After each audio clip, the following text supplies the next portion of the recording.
Right now, there is no solid public evidence of a confirmed attempt to remove China's current president in the sense of a documented coup plot that Beijing or multiple credible independent investigators have verified. What there is and what's driving the rumor is something more typical of China's system: a sudden, high-level shakeup inside the military and security apparatus, wrapped in secrecy, followed by speculation online that something bigger must be happening.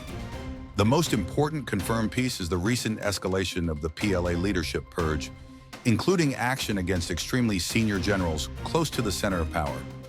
So, if you're making a serious video, the strongest angle is what's confirmed, why people are whispering about a palace coup, and what realistic outcomes could follow from a major military purge in an authoritarian system where the army is the regime's ultimate insurance policy.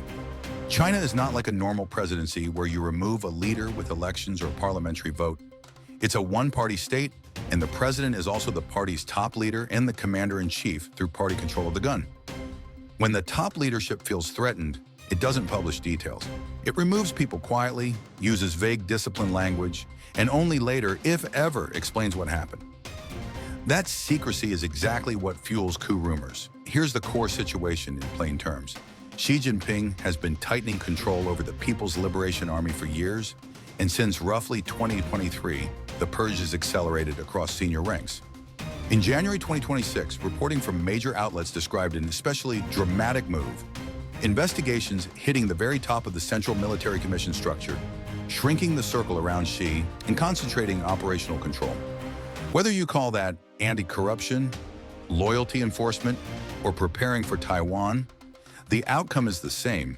It signals deep anxiety about internal discipline and reliability inside the armed forces. Now, why does the internet jump from purge to attempt to remove Xi? Because in authoritarian politics, purges can mean two things at once. One, genuine corruption and power hoarding. Two, political cleansing, removing anyone who could become a rival or who might not obey in a crisis. And when the purge targets someone seen as untouchable or unusually close to the top, observers ask the uncomfortable question: if even that person can fall, what does the leader fear? But fear does not automatically equal a coup attempt.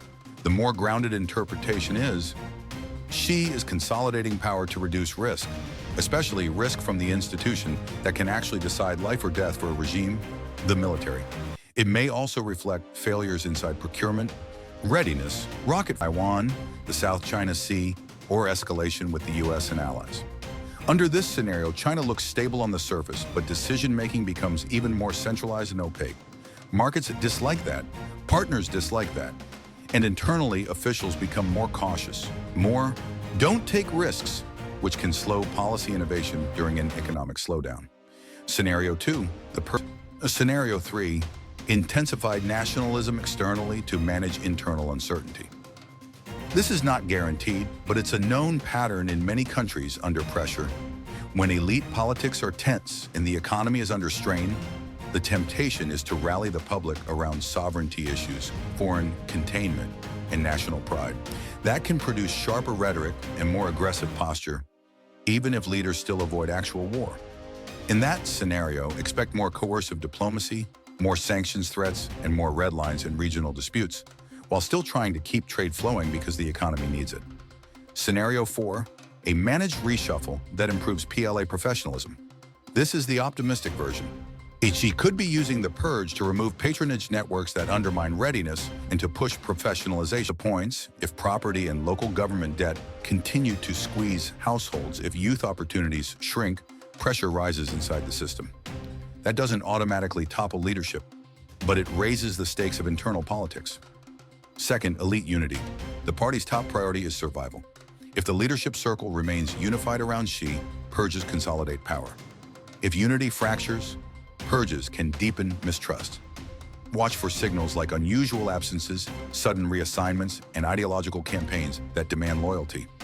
Third, the military timeline. Analysts often reference 2027 as a milestone for PLA readiness goals. If leadership believes the force is not ready or not loyal, purges intensify.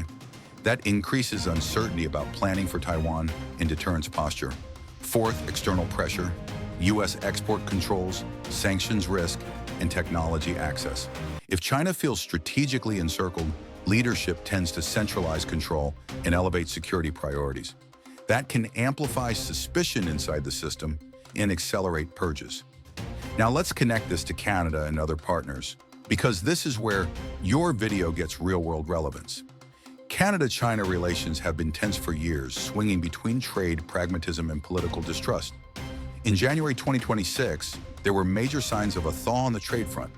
A new Canada-China economic arrangement tied to tariff adjustments, including China lowering tariffs on Canadian canola and Canada adjusting how Chinese EVs enter the market.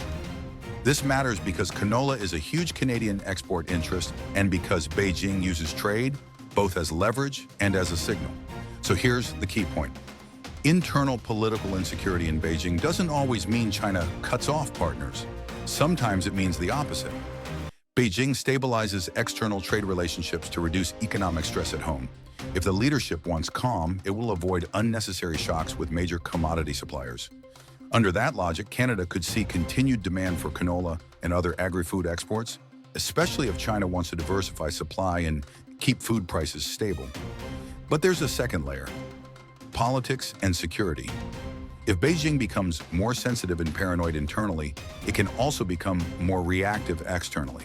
That can show up as sharper responses to Canadian statements on human rights, foreign interference concerns, defense alignment with the US, or restrictions on sensitive technology. In other words, you can have a trade thaw and a political chill at the same time.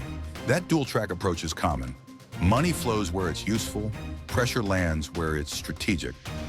Now, if your audience asks the blunt question, did China try to get rid of Xi? Your answer should be disciplined. What's confirmed is a high-level military purge and power concentration.